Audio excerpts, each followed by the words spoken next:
शहरातील गोदावरी नदीच्या पुलावर पाणी, नदीकाठच्या नागरिकांनी सतर्क राहावे. आमदार आशुतोष काळे.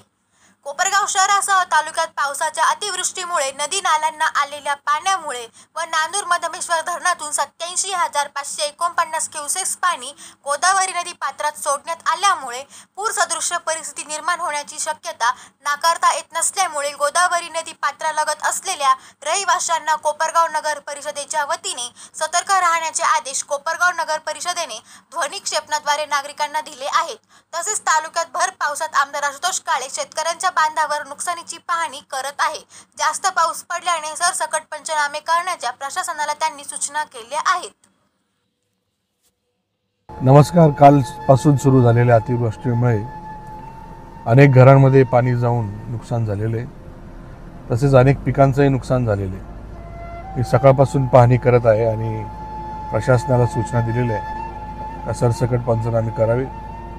परंतु आता एक नवीन संकट आपल्यासमोर आलेलं आहे.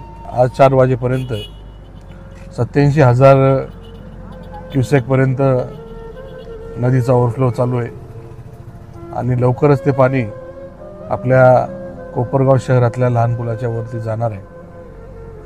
म्हणून आपल्या सर्व कोपरगाव शहराच्या नागरिकांना विनंती करतो का आपण त्या पुलावर जाणं टाळावं.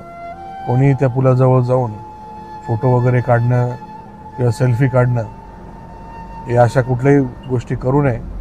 आणि जे काही नदीकाठचे नागरिक आहे या सर्व नागरिकांनी सतर्क राहावं. आपला जीव सर्वात जास्त महत्त्वाचा आहे. मी आणि माझी यंत्रणा आपल्या सर्वांच्या मदतीसाठी आहे. महात्मा गांधी चॅरिटेबल ट्रस्ट या ठिकाणी आपण राहण्याची, जेवणाची आणि वैद्यकीय मदतीची व्यवस्था त्या ठिकाणी केलेली. आपण सर्व मिळून या संकटातून लवकरात लवकर बाहेर पडू. आपण सर्वांनी काळजी घ्या. धन्यवाद.